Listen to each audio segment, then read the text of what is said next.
There's a name scratched into every shovel I've ever used. The tools, remember, more than I do. I've held many shovels in my life, some new, some borrowed. Some so old they splinter at the touch, whispering through their worn handles like brittle bones trying to speak again. But only one of them made me stop digging, and it wasn't because of its weight, or rust, or the ache that creeps into a man's spine when he's been shoveling silence for far too long. It was the name, scratched into the side of the handle, nearly lost in the grain. Miriam. I don't remember carving it. I don't remember anyone who might have done it. But the moment I touched those letters, my knees nearly buckled, not from recognition, from guilt, from the sudden, inexplicable knowledge that I had buried someone I wasn't supposed to, and that the shovel remembered, even if I didn't. I found the shovel in the back corner of my shed, the kind of shed you don't organize anymore. The kind where tools find their own corners and cobwebs hang like drapes between memories. It had been a hard winter. The ground froze too fast. 3 burials delayed. 1 rushed in secret, paid in cash, no names, no rituals. I thought I'd forgotten it. But the tools don't forget. The tools are the only ones that stay behind after the mourners leave. They absorb things, weight, mud, whispers. And sometimes names. I brought the shovel inside, cleaned it slowly. Oil and cloth. The way a man cares for something he doesn't quite trust. I set it against the chapel wall, where the candlelight could lick across the grain. That name Miriam caught the glow in just the right way to make it feel like a wound. I asked myself if I knew her, not the way you know a friend, the way you know a mistake, a choice you shouldn't have made, or worse one you made by doing nothing at all. That night, I dreamed of her, a face half remembered, eyes too quiet, hands dirtied not by work, but by being buried too soon. She stood at the edge of the cemetery, not speaking. Just watching. And behind her, a pile of broken shovels. Hundreds. Each with a name carved in it. Some I recognized, some I didn't. But they all looked at me. Not her. Me. And when I woke up, my hands were covered in dirt. The chapel hadn't changed. The altar still stood beneath the flickering oil lamp. The letters still slept on their shelves. The journal from the unmarked grave still lay open where I had last read it, but the air was different. It felt dense, like someone had walked through and whispered truths too heavy for words. I turned to the shovel against the wall, and I noticed something new. A second name. Smaller. Beneath the first, almost invisible unless the light hit it just right. Jonas. My name, etched in my own handwriting. My hand trembled, because I didn't remember doing that either. Some names you bury, others bury you. I opened the registry, the old burial book kept since long before my time. Dust poured from its spine like it had been grieving too. I searched every page. No Miriam. No record. Not even a date that matched the winter I vaguely remembered. But the book didn't lie, and neither did the shovel. And that meant only one thing. She was one of the unmarked, the buried before breath stopped. Silenced. Before names. Were given. The ones the letters never spoke of. Not because they were forgotten, but because they had never been allowed to begin. I returned to the tool shed, counted them. All the shovels. 20-3. Most old. Some cracked. 2 with dried blood on the handles. I checked each one. Slowly. Painfully. And by the time I finished, 11 had names carved into them. 11. And I didn't remember carving any of them. They weren't random. Some were common. Rachel, James, Silas. Some were strange, like Ashen, Edel, and one that simply said sister. But they all shared something in common. None of them existed in the registry. No graves, no plots, no fees, no words. They were buried, yes, but not in the ground. In me. And in the tools I'd used. And I knew, deep down, what I had to do. I took each shovel, one by one, and walked the grounds. Not in the light. In the early hours, when the fog still clings to the grass, when the world hasn't quite remembered it's supposed to move again. I walked until the tools began to hum, not audibly, but in the weight of them. How they seemed to pull in my hand, shift direction, urge me toward certain corners of the cemetery I never visited. And when I reached one, the willow, the north wall, the forgotten bench, I felt the weight in the handle vanish, and I knew this is where I had used it. This is where a name had been buried, not marked. Not mourned. Just hidden. At the base of the north wall, I felt the strongest pull. I knelt, pressed my palm to the ground. And whispered, "Miriam, if you're still listening, I'm sorry I didn't before." The wind didn't answer, but the earth did. It trembled. Just slightly, and a corner of loose stone shifted. Behind it, a cavity, shallow, deliberate. Inside, wrapped in what looked like a strip of altar cloth, was a single folded page. Not old, not damaged. Fresh. As if placed there that very day. I opened it. It wasn't signed, but I knew it was hers. The handwriting was sharp, almost angry, but the words, they broke me. He didn't want a record. He wanted it to be quiet. "So he paid you. And you didn't ask questions, but I screamed once, didn't I? Didn't you hear it in your sleep? You thought it was wind or guilt, but it was me. You didn't bury my body. You buried my last word. Finish it." I dropped to my knees, not because of shame, but because I remembered not everything, but the cold that day. The way she wouldn't stop twitching even as I lowered her. The way the man wouldn't look at her, only at me, only at the money. The way I told myself, she's already gone. Just finish it. And I had, and the shovel had remembered, because I didn't. I returned to the chapel. I placed the shovel with her name against the altar. I lit a candle for her, then for each of the other names carved into the handles. 11 candles, 11 unspoken stories, and one man who could no longer pretend he was just a caretaker of the dead. I was their last reader, their last chance to be spoken. And this time, I would speak them all. The shovel that refused to stay buried, the candle I lit for Miriam had almost burned down by morning. The wax had dripped in a strange pattern on the altar stone, a spiral that looked too deliberate to be random. It circled around the base of the old shovel I'd leaned there, the one with her name etched into its handle. I hadn't touched it since the night before, but when I stepped into the chapel again at dawn, the shovel was no longer where I left it. It was standing upright in the very center of the chapel floor, balanced perfectly on its edge. As if someone or something had placed it there with purpose. Shovels don't stand on their own. They fall, they lean. They lie down, like tired dogs after a long hunt. But this one was waiting, and I couldn't ignore it. I stepped toward it slowly, the wooden floorboards creaking beneath my boots. Each step forward felt like a conversation I hadn't yet earned the right to have. The air around the shovel was colder. Not in temperature, in presence, like something unseen had paused mid-breath. The moment I walked in, I reached out and touched the handle. The instant my skin met the wood, a flash hit me, not a memory, not a sound. A feeling. Being watched. But not from behind, from below.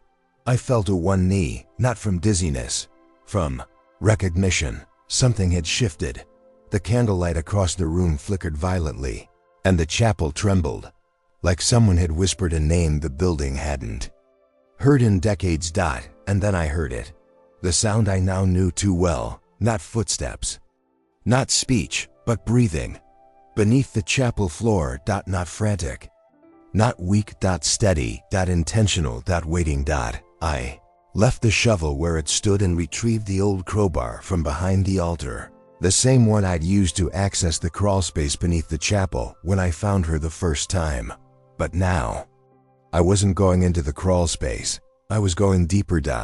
There was a section of the floor I'd never disturbed. It had always been blocked by stacked hymnals and broken chairs, as if someone had gone to great lengths to keep it from sight. And I had gone to equally great lengths, not to notice it, but the breath was coming from there. The sound was louder now. Each inhale echoed as if the chapel floor had become a chest, and something underneath it was still alive.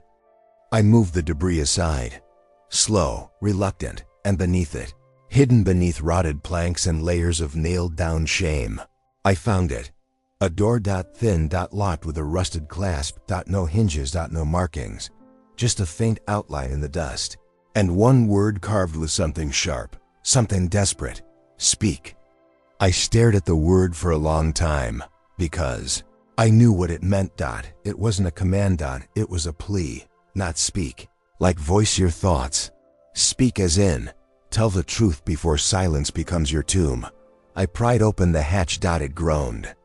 Not just the wood, but the space beneath it. Like I had opened not just a door, but a memory sealed too long. A small ladder descended into darkness. I lit a fresh candle, clenched my teeth, and stepped down. One rung, then another. The breath grew louder. And colder. Until finally, I reached the bottom. And stood in a space I had no memory of ever digging. But somehow, it felt familiar. The room was barely the size of a grave. Stone walls, dirt, floor. No furniture. Except for one thing. A wooden box. Not a coffin, a crate. And inside it, the shovel, the same one I'd left upstairs, still bearing her name, still scratched with mine. But now, wrapped around the handle, was a strip of cloth. White. Stained with ink. Words written by a hand shaking, either from cold or from truth. You used me. You forgot me. You speak for them. But who will speak for you? I fell to my knees. The silence in the room was thunderous. Not empty. Heavy. Filled with the sound of things not said. And for the first time since this all began, I whispered aloud, I don't know who I am anymore. The walls didn't answer, but the breath. It paused. Then exhaled. Long. Like it had been holding that breath since the moment I first lifted a shovel. And suddenly, a second door revealed itself. It was carved into the far wall, buried behind decades of stone and denial. But now, faint cracks ran along its edges, as if the earth itself had grown tired of pretending it wasn't there. I pressed my hand against it. It was warm. Not from fire. From presence. Like a memory waiting to be touched. There were no handles. No locks. Only a mirror, small, cracked. I looked into it, and I didn't see myself. I saw every name carved into the shovels, every grave without a marker, every letter I'd read and wept over, and behind them, the face of a boy, barefoot, by a creek, a shovel in his hand. Smiling. I gasped. Because it wasn't me. It was my brother. Eli. The one whose name I had buried, the one I never allowed myself to remember. And now, he was waiting. I stepped back. The room began to shake. Not violently. Righteously. Like truth had finally woken up. The shovel in my hand began to hum. The letters on the handle glowed faintly. Miriam. Jonas. And now, a third name was beginning to etch itself into the wood. Slowly. Like breath, turning into ink. Eli. The mirror cracked further. A line split down the center. And through it, a voice, not loud. But mine. A voice I had lost. A voice saying, you were never just a gravedigger. I dropped the shovel, not from fear, from reverence, because I knew what came next. Not another burial. Not another name, but a door. And this time, I would walk through it with eyes open. The door behind the mirror was never meant to open. Some doors are built to be opened. Others are built to look like doors, but are really walls, dressed in possibility. But then there are doors like this. One, the kind that were never supposed to be found. The kind that only appear when you've dug deep enough into yourself to earn the right to see them. The mirror on the far wall cracked as I stood in front of it. Hairline fractures spread across the reflection like spider webs. each one whispering a name I had tried to forget. Eli, Miriam, Jonas, and behind them, dozens of others I'd never said aloud, but I buried them, or helped someone else bury them. And the tools remembered. Now the mirror did too. I pressed my fingers against the glass. It was cold. Not ice cold, deeper than that. Like regret that never properly cooled. Like holding the breath of someone who stopped breathing before they were ready. For a second, the reflection held.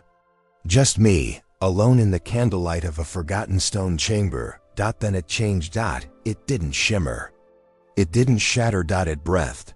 And the boy appeared again, barefoot, smiling in the wrong way, like he had learned to hide pain before he learned to tie his shoes. He held a shovel, and this time, there was something written on his, but I couldn't read it, because the shovel wasn't wood. It was bone. The mirror cracked once more. This time not gently. It split.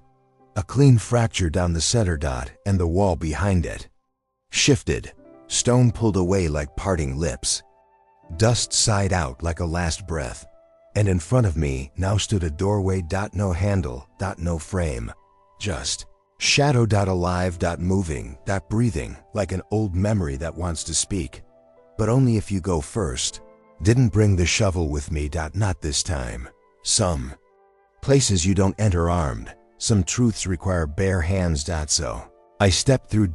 And the darkness swallowed me gently, like something that had missed me for a long time. At first, there was nothing. No floor. No air. Just presence. Not hostile. Not kind. Patient. Then, slowly, images began to appear. Not around me, inside me. Like old film reels spinning in my bloodstream. I saw it all. Not in sequence. Not in clarity, but in feeling. I saw the boy again. He was running through the woods behind our childhood home. He carried a paper in his hand, crayon drawing. A house, a family. One of the figures was missing a face. He stopped running when he saw a small mound of dirt by the creek. A cross stuck into the ground, crooked. No name on it, just one word scrawled in messy handwriting: sorry. The boy sat beside the grave. He placed his drawing on top. And cried, not because he understood death, but because he understood being forgotten. The next image, me. Older. Wearing gloves, covered in mud, digging in silence as two men watched from the road. One handed me cash, the other looked away, and in the tarp, a body that moved, slightly, barely, but enough. And I told myself I imagined it, because I had to finish, because it was just a job. Because if I stopped now, I'd have to admit that I was more than just the one with the shovel. More images, a hand on my shoulder, a breath on my neck, a letter I never opened, a door I never walked through, all stacked on top of one another, like a pile of forgotten names at the back of my mind. And at the center of it all, the same boy. Watching. Always watching, not angry, just waiting, like I'd promised something and never kept it. Like he'd died, and I'd survived by pretending. We were never the same person. Then the voice came, not from ahead. Not behind. From inside. How many names have you buried, Jonas? I didn't answer, because I didn't know, because I hadn't been counting. But the voice did. It whispered, you were never just a gravedigger. You were the last page, the quiet before the forgetting. And then I was no longer walking through shadow. I was standing in a room, lit only by oil lamps on the floor. At the center, a table, on it, a book. Leather bound. Heavy. And carved into the cover, the ones who didn't stay dead. I opened it. Each page was a name. No birth date, no obituary. Just a name and a sentence. Sometimes a scream, sometimes a wish, sometimes a question that had never been answered. Why didn't you stop him? I wasn't ready. Do you still think of me? Did you even see my face? You knew I was breathing. Was I still a person when I stopped speaking? And one page in the center of the book, blank. Except for a single line. At the top, Jonas, this one's yours. I didn't write anything. I couldn't, Because this page wasn't asking for ink. It was asking for presence. To admit that I had been more than a witness, more than a tool, that I had been a wall, that I had let the forgetting happen, and now I could no longer pretend not to remember.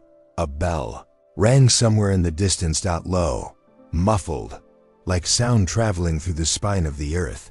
And I understood. It wasn't tolling for the dead. It was ringing because something had finally been.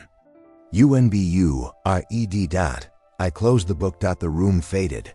The shadows released me. And I stepped back into the crypt beneath the chapel, the real world. But it didn't feel real anymore, because now I knew the weight of names, and I knew I was never just a gravedigger. I was the keeper of breath that hadn't yet ended, and now it was my turn to exhale. The names that refused to fade. You'd think that once a door like that closes behind you, it's over, that the names you saw, the memories that burned, the truths that whispered through stone and bone and silence, you'd think they'd leave you alone. But the truth is, once you start listening, really listening, they don't stop speaking. The book I found in that room beneath the mirror, the one with the title, "The Ones Who Didn't Stay Dead," was burned into my memory now. I didn't bring it back up the ladder, but it followed me. Every time I closed my eyes, I saw a new page turn. A new name. A new sentence written like a wound that refused to scar. And each name refused to fade. Each voice insisted, "I'm not done." The shovel was still in the chapel when I returned. The one etched with 3 names. Now Miriam, Jonas, Eli.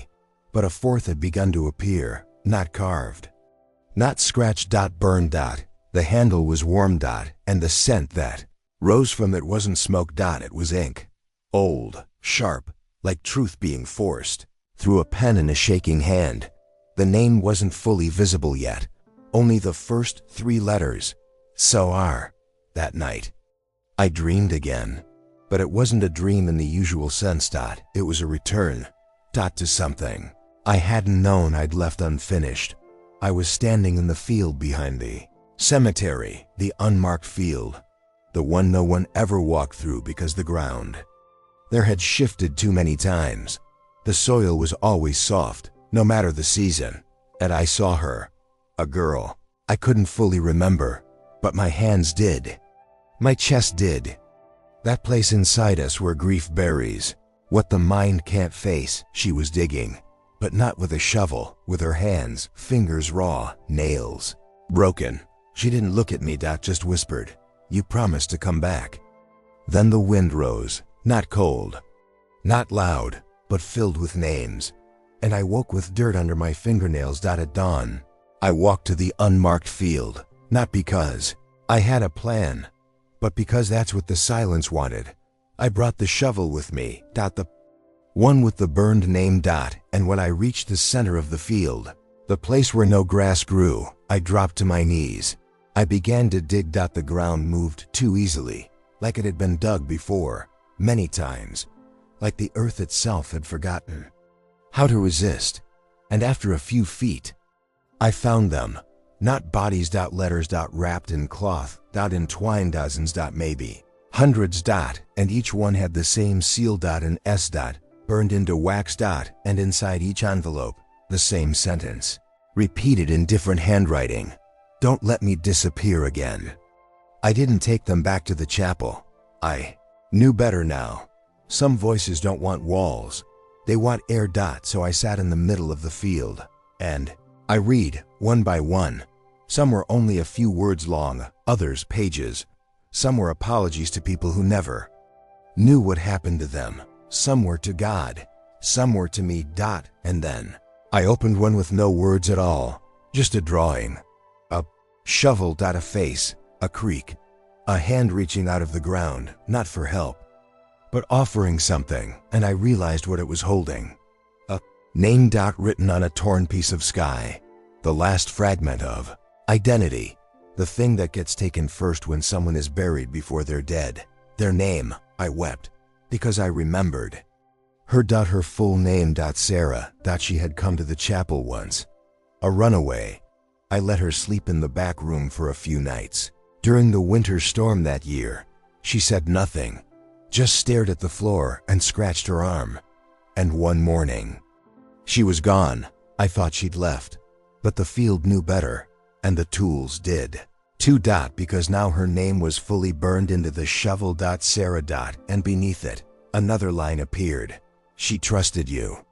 I didn't sleep that night. I couldn't. Not. With the voices returning now with clarity. Not with the way the shovel hummed. When I touched it. Not with the way the candles blew out by themselves and came back on only when I opened a letter. The chapel was no longer a shelter. It was a library of ghosts, and every letter was a hand reaching back from the earth, asking, "Do you see me now?" I placed all the letters from the field in a circle on the floor. I sat in the center, and I lit a candle for each. As the flames grew, they cast shapes on the walls, faces I didn't recognize, but they all knew me, and I understood something terrible and beautiful all at once. I had never worked alone. Every grave I dug, every shovel of dirt I threw, every moment I spent in silence, they had all been watched. Witnessed. By the ones I'd buried too soon. By the names I'd forgotten. And now, by the person I was becoming. I stood. I picked up the shovel, and for the first time in my life, I said the names aloud, one by one. Miriam, Eli, Sarah, Jonas. And the chapel changed. The air shifted. The floorboards stopped creaking. The candles held steady, and outside, the wind stopped moving. Not because the world had paused, but because something had been released. Not from me. Through me. The next morning, I found a package at the chapel door.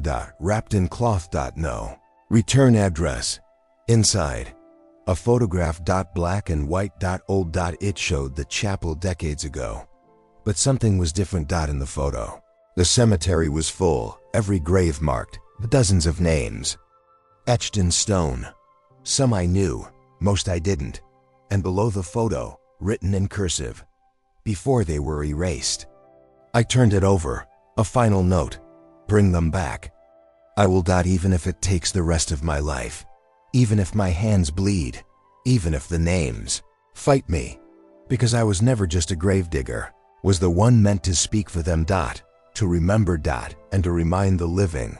Every shovel leaves a scar, and every name wants to be spoken again. The graveyard before the erasure, before all of this, before the chapel became a vessel for unfinished letters, before the shovels began humming like memory given weight. I used to believe that the past was quiet, that once something was buried, it stayed that way, that the soil, once packed, became an agreement. We won't ask, and you won't answer. But the photo I found at the chapel door shattered that illusion. It was old, yellowing at the edges, folded once, carefully. It showed the chapel, yes, but not the one I knew. Not the version I'd wandered alone for decades, haunted by silence and fog. This chapel in the photo was surrounded, not by shadows, but headstones. Dozens. Maybe more. Each grave clearly marked. Names, visible even through the grain of the photo. Faces standing by the stones. Families, children, candles, held in the morning light. There had been a time. Then, a time before the forgetting. A time when the graveyard wasn't a mass of scattered bones and missing names, but a place of memory. Now the same ground sat mostly empty. And I finally asked the question I'd avoided for so long. Where did all the names go? I took the photo inside, laid it next to the burned shovel and the letters I'd found in the unmarked field. Then I returned to the old registry book, the one with the brittle spine and the binding that cracked like bone every time I turned it. Turned to the first page. The ink was fading, but it was still there. Eloise Maddox, 1892. John Hemsley, 1892. Miriam Ellis, 1893. I stopped. Miriam. The same name that had appeared on the first shovel. She was in the book. At least once, but she hadn't appeared in the modern records. The ones I'd used every day since I took over this place. She had been erased. Not by not by weather. Deliberately. I turned more pages. I made a list. Names. I found in the old registry, but not in the current plots. Names from the photo. Names etched in the shovels. Names whispered in my dreams. By noon, I had 73 people once buried here, now unaccounted for. No stones. No markers. Just silence and letters, and the weight of their remembering pressing against my ribs like a second heartbeat. That evening, I wandered the cemetery with the list in my pocket. I didn't bring a shovel. I brought a lantern, because sometimes when you're looking for what was taken, you don't need to dig. You just need to see. I followed the paths, or what was left of them, under branches, through moss, around old stone walls. And slowly, I began to notice things, faint depressions in the ground, hollows where the earth sagged in a way it shouldn't have, corners of stone just barely visible above the dirt, rusty nails poking through fallen leaves. The graves were still there, just buried again, not by soil. By time and intent. Someone had erased this cemetery. Piece by piece. Not the bodies, just the memory of them. Removed the stones. Altered the records. Covered their names with silence. And somewhere along the way, I had helped, not knowingly, but willingly. By never asking. By just digging where I was told. By following the book and not the land. By holding the shovel. And never wondering why it felt heavier in certain places. I returned to the chapel and stood before the altar. The photograph in one hand, the list of names in the other, and I made a decision. I would rebuild the graveyard. Not with marble, not with flowers, with words, one stone at a time, one name at a time, each one spoken aloud, each one written on a new page, with my own hand, because now I knew what silence cost, and I wouldn't let it win again. The next morning, I woke before the sun. I boiled ink over the fire, cut thick parchment from the back of old hymnals, and for each name on my list, I wrote, name Miriam Ellis, found chapel wall in shovel. Remembered. Yes. Then I rolled the page, sealed it with wax, and planted it at the site I believed her body still lay. A simple wooden marker above it. Remembered now. I did this again and again for 32 graves that week. Some I was sure of. Others I wasn't, but it didn't matter because the earth seemed to know. And in places where I planted memory, the ground stopped sinking. The fog lifted. The wind turned warm. And once, just once, I heard laughter, not mine, but familiar, like a boy I'd once loved was watching me from the other side of forgetting. By the end of the month, I had 60 names, reclaimed. Each with a marker, each with a letter buried beneath it. Written by me. For them, for whoever came next. One evening, a girl arrived at the gate. She was young, backpack on one shoulder, notebook clutched to her chest. She said nothing, just stood at the edge of the fence and looked.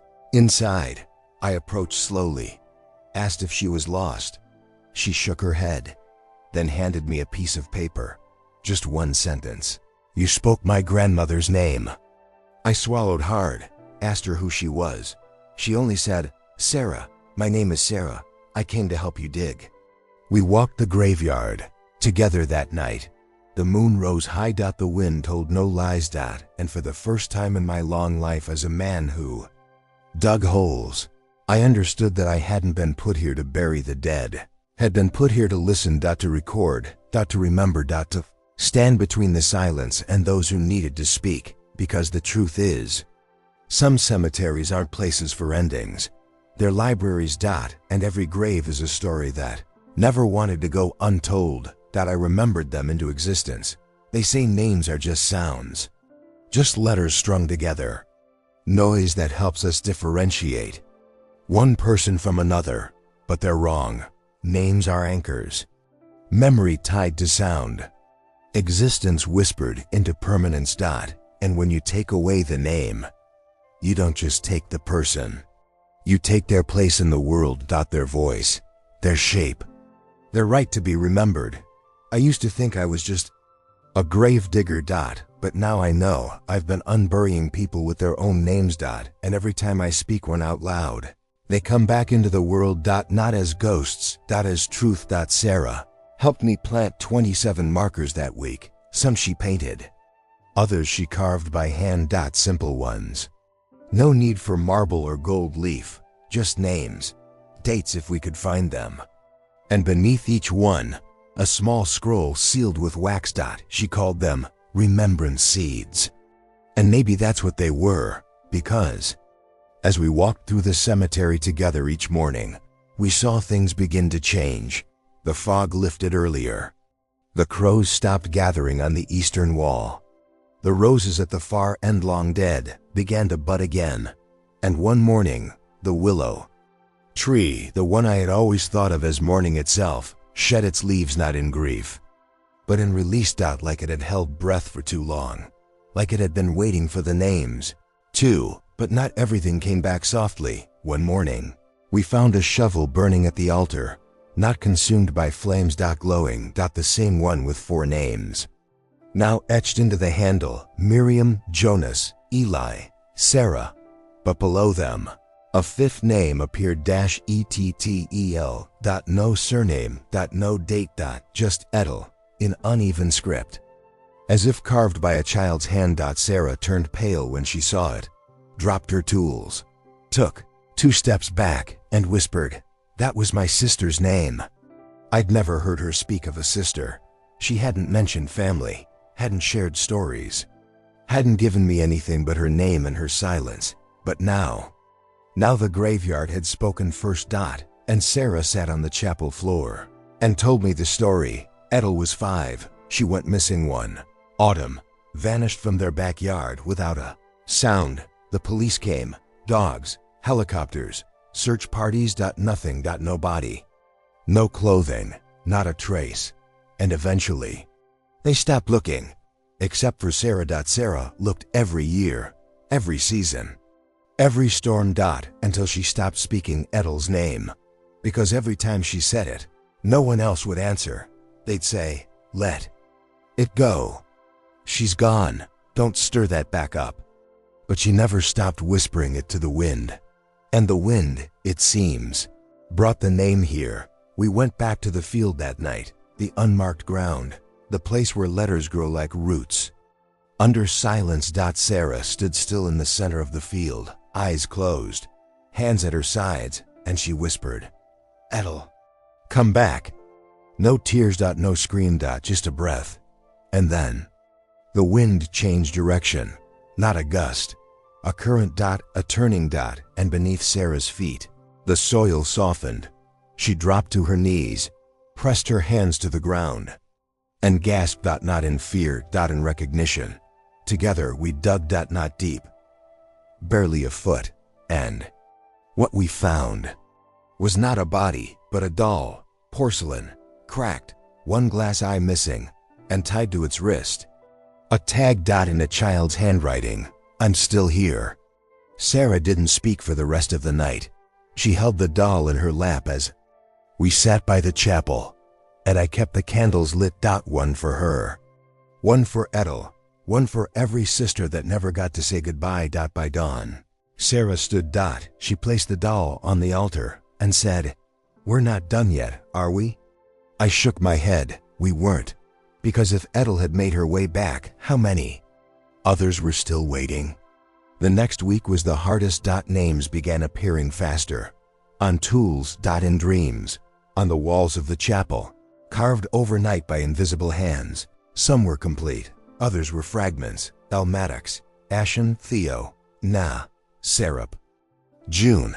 But only if you still remember me. And behind each name, a feeling. Regret. Abandonment. Hope. Like 1,000 letters had been mailed to the graveyard long ago, and only now were being delivered. We responded the only way we knew how, by remembering them into existence. One name at a time, one voice, one story. One letter read aloud beneath the willow tree. Some nights, Sarah read them. Others I did. Some made us cry. Others made us laugh. One made us dance. A boy's diary from 1936 who buried records of himself dancing in the chapel basement because his parents thought it unholy. We played his favorite song on an old wind-up gramophone, and I swear, the windows smiled. Then came the dream. Not mine. Sarah single quotes S. She came to me shaking, said she saw a tunnel. Long, narrow, lit by hundreds of candles, each one flickering beside a name. And at the end of the tunnel, a door. With my name carved into it. Jonas. Below it, the one who remembers must enter last. I didn't understand it at first. But Sarah did. She said the names were almost finished, that the cemetery had almost been rebuilt. Not with stone, but with memory. And when the last name was spoken, I would walk into that door. Not to leave, not to die. But to let the ones I had unburied bury me. Not in soil. In remembrance. And so we kept working, digging, reading, writing. Until one day, the letters stopped appearing. The names stopped carving themselves into tools. And the silence in the chapel was no longer heavy. It was complete. Peaceful. Not absence. Presence fulfilled. Sarah packed her bag, said she'd return each year. To tend the names, water the stones, speak to the fog. She hugged me once and whispered, "They remember you, Jonas." And that's enough. Then she was gone. I walked the graveyard alone that night, the shovel in my hand, but lighter than it had ever been. And in the center of the cemetery, the tunnel appeared. Not a dream. Real. Lit with candles. Each beside a marker. Each marker holding a name I now knew by heart. At the end, the door. With my name, and behind it, I don't know. Not yet, but I smiled because I knew I wasn't going there to be forgotten. I was going there to be part of the remembering. The door that only opens once you remember.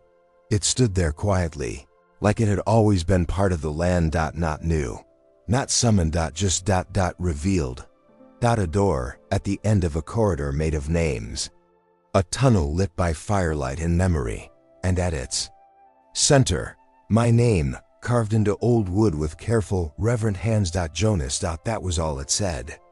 No warning, no plea. Just the name I had carried in silence, and now carried into silence, not to be buried, but to be opened. I stood before it alone. Sarah had gone. The wind was still, and for the first time in my life, the graveyard didn't feel haunted. It felt filled. Every name that had come back, every whisper I had read aloud, every letter, every silence I had finally listened to. They had brought me here. To the final threshold. To the last door I would ever open, and the only one that had ever been meant for me. I pressed my hand to the wood. It was warm. Alive. Like memory made solid. And the moment my skin touched it, something shifted in the air behind me. The wind whispered not through trees, but through names. Dozens. Hundreds. Thousands. All spoken at once. Jonas. Jonas. Jonas. Each one from a different voice, some familiar, some I had never heard before. All of them carried the same thing. Gratitude. Not for saving them, but for seeing them, for remembering. The door didn't creak when it opened. It sighed. And beyond it, not shadow, not heaven, not punishment, but reflection. Room with no walls. Just space. Open. Endless. And filled with markers made of light, each one bearing a name, not glowing, not gold, just clear, perfectly carved in the air, floating where a grave should be, and below each name, a memory. Not words, moments, Miriam's last letter, unfolding itself like breath. Edel's doll resting beside a small creek. Sarah planting a flower beneath a new stone. Eli laughing with dirt on his hands, pointing at the stars like they were his siblings. And then at the center, one marker with no name, only a mirror. Approached it slowly because I understood. This was my marker, but not yet, because the remembering wasn't over, not entirely. I knelt before it. And the mirror showed me everything. I saw my first burial, how I had trembled as I lowered the casket. How I tried not to look at the eyes of the man watching me. How I told myself it was okay not to know the name, that it was just work. I saw the days I walked the cemetery without listening. The letters I burned. The names I erased from the ledgers because someone told me to. I saw the boy I once was. Running through grass, chasing wind. Talking to a brother who would vanish one stormy night and leave behind only silence. And I saw all the things I never said. The people I never stopped. The breath I held for too long. And I wept, not from guilt, from acceptance. Because remembering is not about fixing the past, it's about letting it return, fully, even the parts that cut, even the parts that stayed quiet. For too long, the light in the room dimmed, not like sunset, like resolution, one by one. The name markers began to fade, not into nothingness, but into peace. They had been spoken, and that was enough. And when only one name remained mine, the mirror cracked slightly at the corner. I stood and waited. Because now, the remembering had shifted from others to me. The room changed, became a hallway again, but this time, the candles were behind me. And ahead, and in the distance. The chapel. Not as it is, but as it had been, stained glass repaired, benches filled, voices singing a hymn I never learned. And at the altar, my own hands writing, not with pain, with grace. I walked forward. Each step returned a part of myself. The boy, the brother, the man who tried to forget, the one who learned to listen. They all walked with me, merged with me. Until I stood again on the grass. Real. Awake. Whole. The cemetery was quiet, but not silent, because silence, I had learned, doesn't mean nothing is there. It means something is waiting to be heard, and I would always be the one who heard it. I still keep the shovels, but now they hang on the chapel wall like paintings, each one etched with a name, each one honored. And when people visit, I tell them stories, not of death, but of memory. Of how a name, spoken aloud, can bring someone back into the world. And when my time comes, when the shovel no longer fits my hand, and the wind calls my name not as a warning, but as a welcome, I know where I will go. Not into the ground, but into the remembering. Because I was never just a gravedigger. I was the man who kept the names alive. And in doing so, I remembered myself back into existence. The book they buried without pages. The wind had changed again, not harsh, not cold, but purposeful. Like a hand brushing through the grass, looking for something that was once left behind. The chapel was quiet. Peaceful. For the first time in years, there were no letters appearing beneath the door. No new names carved into the walls. No forgotten graves whispering from beneath the stones. But I knew better than to think the work was done, because one night, just before the last candle went out, I found a box. It hadn't been there before. Square, wooden, no markings on the outside. But when I lifted the lid, I found a book, wrapped in cloth. Heavy. And when I unwrapped it, I understood. It wasn't blank. It was empty. No pages, just a spine, torn slightly at one corner, and the binding still stiff like it had never been opened before. No ink stains. No creases. No age. But it felt old. Older than the chapel, older than the graveyard, older than me. Because when I touched it, I saw them. Flickers. Like shadows behind stained glass. Figures with mouths wide open, screaming not from fear, but from erasure. This wasn't a book for writing. It was a grave, a burial place. Not for people, for stories, ones that had never been told. Not because no one could write them, because someone had decided they shouldn't be written at all. I brought the book to the altar, lit a single candle and opened it. The pages unfolded like smoke, one by one, revealing nothing. Not at first. Then scratches. Faint. Indented. Not written. As if someone had tried to write without ink. like words formed by memory. Alone, I held the candle closer, ran my fingers along the groove of one page, and like a breath in the dark, I heard it. He told me no one would believe me, so I stopped speaking. Another page, more scratches. She said I was too much. So I folded myself smaller every day until I forgot how to open. Another, I never had a name. Just a bruise where one should have been. The book had no author, but every voice inside it had been buried, without being spoken. And now they were trying to write themselves back into the world that I spent nights reading it, but not with my eyes, with my hands, fingers tracing the grooves of words that had no ink. And I realized the book didn't need pages. It needed witnesses, because you can only unbury something if someone is there to remember it with you.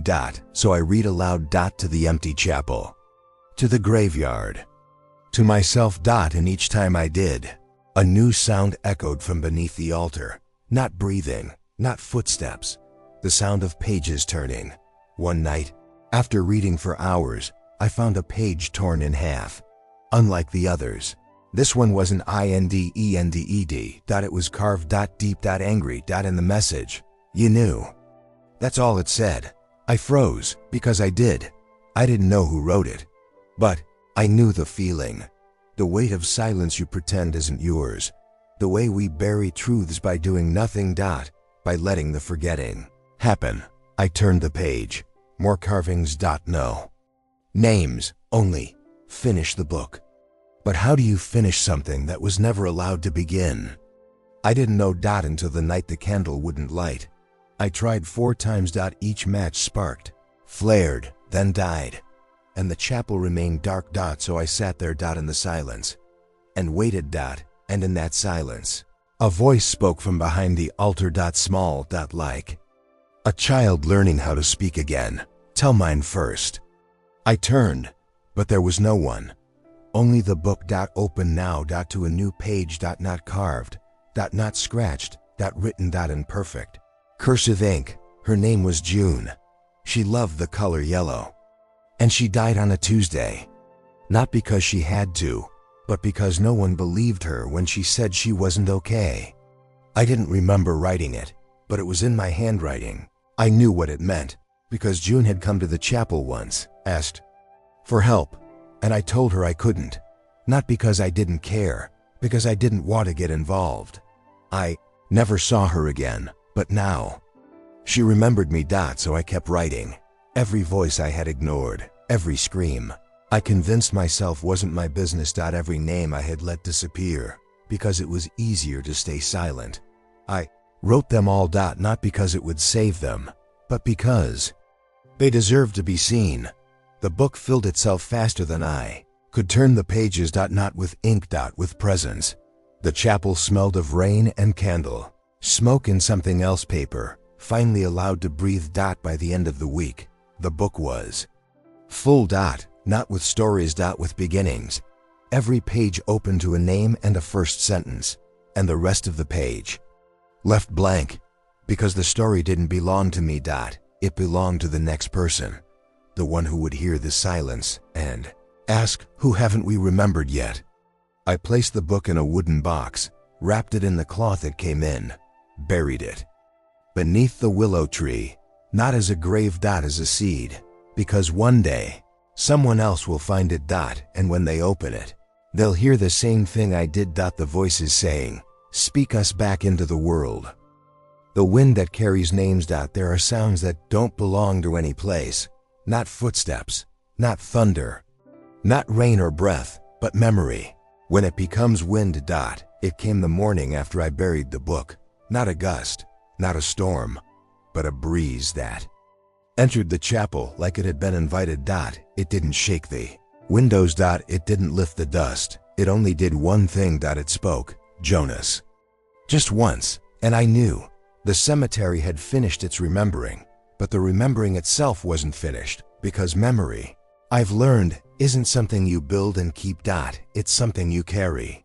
And now, I could feel it. In the trees, in the roots, in the very soil that once held nothing but silence.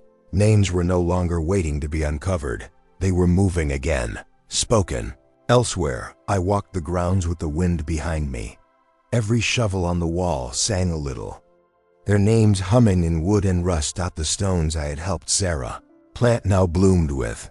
Wildflowers dot letters had stopped appearing under the chapel door, but petals had begun to fall from the sky, soft yellow ones, like the color June had loved. They weren't falling from trees dot there were no such trees nearby. They were just appearing dot as if the world had begun to remember with me. That day, I heard the gate creak. I wasn't expecting visitors dot no one came here anymore. Not since the silence had settled into peace. But there she was. Not Sarah dot another girl, younger, wearing headphones around her neck. A journal clutched to her chest dot. She stopped at the first stone. The one that said, Miriam Ellis, remembered now. She didn't cry. She knelt dot took a photo and whispered, I found you. I stepped out of the chapel slowly. She saw me, didn't flinch, only said, You're the one who speaks them, aren't you? I nodded dot, but she shook her head. No, you're the one who listens. Then she handed me her journal dot and inside pages filled with names. Names I hadn't heard before. Not from my cemetery dot from others. Unmarked plots. Stories erased from courthouses, hospitals, orphanages. Each name beside a note. She died alone. He disappeared in the flood. No record of burial. She said her name was Maya dot and that she had been collecting names since she was 12. That sometimes they came in dreams. Sometimes she heard them in white noise. In the static between songs, in the wind. I asked her what brought her here. She said, the wind carried a name. And it matched one of mine. She flipped to the back of her journal dot pointed at the last entry. Eli Maddox. I froze. Because I knew that name. He had been one of the first. One of the names that appeared on the burned shovel. One of the voices who never left me dot. We walked together. I showed her where Eli's marker stood. She placed a stone on top. A small one. Carved with the word, returned. That night, we shared stories in the chapel. Maya told me of cemeteries that had been turned into shopping malls. Of graves paved over without names. Of women who had died in asylums and been buried in mass graves, labeled only as patient. Of brothers who had drowned in rivers and were never pulled from the water, but whose names still floated in the wind. She told me she was making a new book. Not one of pages dot, but of air. She carried a recorder with her, whispered every name she found into it, played them back at night so they wouldn't disappear. She called it the Archive of the Unheard. I told her about the empty book I had buried. She smiled, said, Then you planted the tree, and I'm just gathering the seeds. For 3 days we wandered together. Every time the wind changed, she stopped, closed her eyes dot, listened dot, and wrote. Sometimes a single name, sometimes a sentence, once a song. On the 4th morning, she said she had to go. She had names calling her from the west, but before she left, she placed a recorder in my hand, one with a single file on it. I pressed play, and the voices came. Jonas. Jonas, Jonas. Over and over, but not in longing dot, in gratitude. And then, a final whisper. We carry you now. The wind shifted again, carried Maya out through the gate, and I stood there alone, but not alone, because in the wind, there were names dot, new ones dot, old ones. Some I'd never heard, some I'd never forget, and I whispered them aloud dot, one by one dot, so they wouldn't vanish, because I know now, memory doesn't belong to a place. It belongs to a people, and people move. So memory must move too, and I, the man once called Gravedigger, now call myself something else. A carrier dot of names dot, of silence broken, of truth once hidden, of seeds planted in books with no pages. And I'll keep walking this land whenever the wind calls, until all the names have been returned to the air, because every gust is someone asking, Do you still remember me? And every time I say yes, another soul finds its way home. We were never buried, just waiting to be spoken. I don't believe in endings anymore. Only in thresholds, not in doorways, not in final silences that echo into the next beginning. The cemetery still stands, but it no longer feels like a place for the dead. It feels like a library, one made of soil and memory. Each grave is a story, each name a title, each silence a page waiting to be read aloud. And I, who once buried the nameless, now speak to them daily. Not because they need answers, but because they deserve to be heard. I no longer sleep inside the chapel. I sleep beneath the willow tree. The roots no longer twist in pain. They hum now, softly, like a choir far underground. Sometimes, they pulse beneath my back, like a heartbeat. And I realize, they are carrying the voices now. The ground remembers too. Not just what it holds, but what it has released. Each morning, I wake with names in my throat. Some mine, some not. I write them in the margins of my journal, then whisper them into the wind. Ava. Reuben, Sister Mary, the boy who called himself nobody. Theo, who danced with ghosts. Nadine, who painted shadows. Simon, who never found home. Edel, who left a doll behind. And I whisper, again and again, you are not forgotten. You are not erased. You are not what was done to you. You are your name, and that is enough. One evening, the sky turned lavender. Not storm, not dusk, just something in between. I stood by the chapel steps, and something called me. Not a voice, not wind, but weight. The kind of pull you feel in the spine when the past returns, not to haunt you, but to bring you with it. I followed it. To the back of the graveyard, to the field where no stones had ever stood. Where Sarah and I first unearthed memory. And there, I saw something I had not seen before. A door, not like the last, not carved, not glowing. Just there, a wooden frame standing in the earth. No walls, number, hinges. Just an opening. Beyond it, a mirror. Not like the one inside the chapel.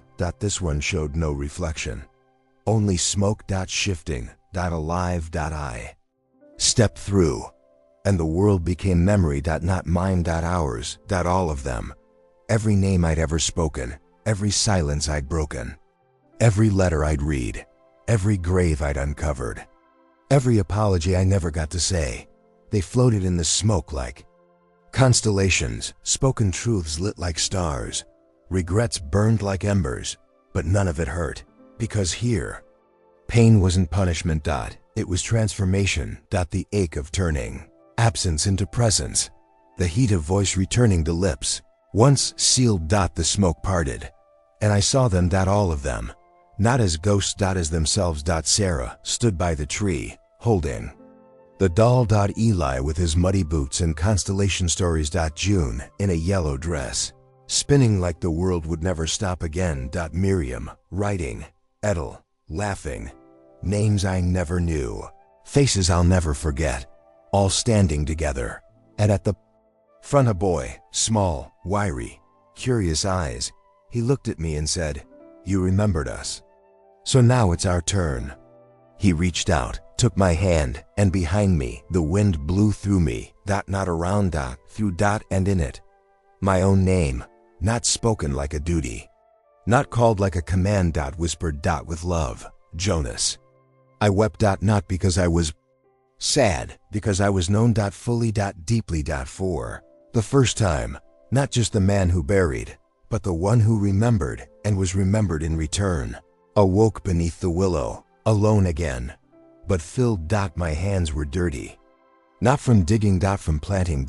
And beside me, a new sapling, small, green, alive, its leaves shaped like pages, soft and curled. I understood. The stories would grow now, on their own. No longer waiting for a grave digger. Only for someone to pause and listen. Visitors come now. Not many, but enough. They walk slowly. Touch the stones, read the names, speak them aloud. Some stay a moment, some all night, some bring stories of their own. Some just sit in silence.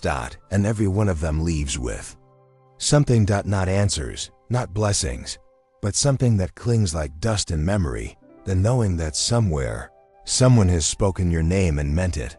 I leave a notebook on the chapel steps now. Empty. No instructions, only the words. Write what was taken. Say what was silenced. Remember what they tried to bury. And they do. Pages fill. Not with perfection, but with voices. Raw. Faltering. True. One night, a girl returned. Maya. She smiled. Held up a new recorder. Said, "They're speaking everywhere. Now, even the wind sounds like stories." She played it for me. Dozens of voices. Children, elders, laughs, cries, moments, names. Choir of the almost forgotten. Alive again. In sound. Before she left, she asked, "Are you still the gravedigger?" I thought. Then answered, "No, I'm the one who listens and remembers. And sometimes, just sometimes, plants the right silence where a scream used to be." She nodded. "Then we're the same." And she walked into the wind. The willow tree is taller now, the graves more colorful, and the air full of names. None of them heavy, because weight isn't the same as burden. Some names carry you. Others wait for you to carry them. And if you're quiet enough, if you let your ears soften, your breath slow, your memory unfold, you'll hear it too. The wind doesn't just blow. Speaks. And what it says is simple. We were never buried. We were just waiting to be spoken.